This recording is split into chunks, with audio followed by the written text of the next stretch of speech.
अगर आपको पता हो कि आपके मरने से 5 मिनट पहले एक कॉल आएगी, तो क्या आप वो कॉल रिसीव करेंगे? मैंने हमेशा ये सवाल मजाक समझा था, लेकिन उस रात ये सवाल एक हकीकत बन गया। फोन बजा और दूसरी तरफ मैं खुद बात कर रहा था। रात के ठीक 2 बज रहे थे। मेरा कमरा अंधेरे में डूबा हुआ था। सिर्फ बिस्तर के करीब रखी घड़ी की टिक टिक सुनाई दे रही थी। खिड़की के बाहर हल्की बारिश हो रही थी।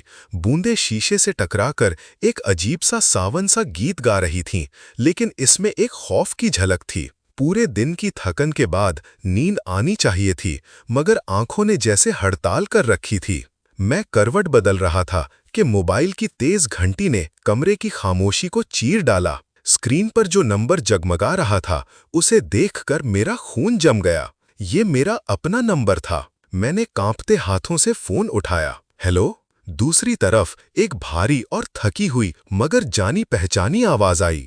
तुम्हारे पास सिर्फ 5 मिनट हैं, फौरन कमरे से बाहर निकल जाओ। मैंने उलझकर कहा, कौन हो तुम? जवाब आया, मैं तुम ही हूं।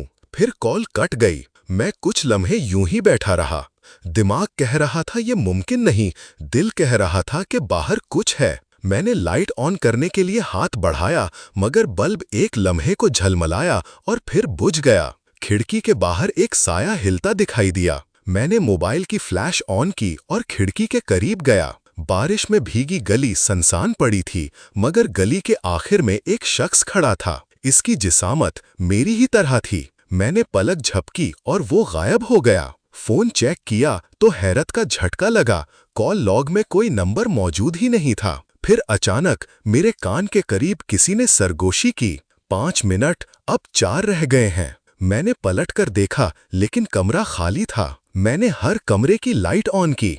सब कुछ मामूल के मुताबिक था, बस बाथरूम का दरवाजा आधा खुला था। मैंने हिम्मत जटाकर धकेला, अंदर कोई नहीं था, लेकिन आईने पर उंगली से लिखा हुआ था, 2 मिनट। फोन फिर बजा। मैं तुम्हें बचाने की कोशिश कर रहा हूं, मगर तुम समझ नहीं रहे। किससे बचा रहे हो? मैंने चीख कर पूछा। जवाब आया, तुम्हारे कत्ल से। आवाज बोली, याद है 5 साल पहले रेलवे स्टेशन पर वो लड़की मिली थी? उसने कहा था कि उसे कोई मारने वाला है और तुमने हंसकर टाल दिया था। आज वो तुम्हारे पास आ रही है। मेरे हाथ कांपने लगे। हाँ, मुझे याद था।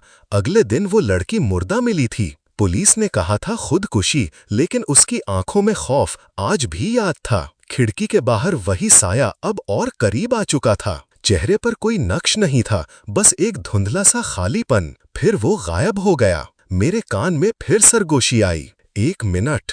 कमरे का दर्जा हरारत अचानक गिर गया। मेरा सांस धुंध में बदलने लगा और फिर दरवाजा खुद ब खुद खुल गया। दरवाजे में वही लड़की खड़ी थी जिसे मैंने 5 साल पहले नजरअंदाज किया था। उसके होठों पर हल्की मुस्कुराहट, आंखों में सुर्खी और हाथ में एक पुराना नोकिया फोन। उसने आहिस्ता कहा, वक्त खत्म हो गया। मैंने दरवाजा बंद करने की कोशिश की, लेकिन वो आहिस्ता आहिस्ता चलती हुई अंदर आ गई। कमरे की हवा भारी हो गई, सांस लेना मुश्किल। मैंने फोन उठाकर पुलिस को कॉल करने की कोशिश की, मगर नेटवर्क गायब था। उसने फोन मेरी तरफ फेंका। स्क्रीन पर लिखा था, आखिरी कॉल 00। वो मेरे इतने करीब आ गई कि मैं उसकी ठंडी सांस महसूस कर सकता था। उसने मेरे कान में सरगोशी की, तुमने मुझे बचाया नहीं, अब मैं तुम्हें लेने आई हूँ। अचानक मेरे मोबाइल से मेरी अपनी ही आवाज निकली, तुम्हारे पास 5 मिनट हैं, फौरन कमरे से निकल जाओ। अंधेरा छा गया,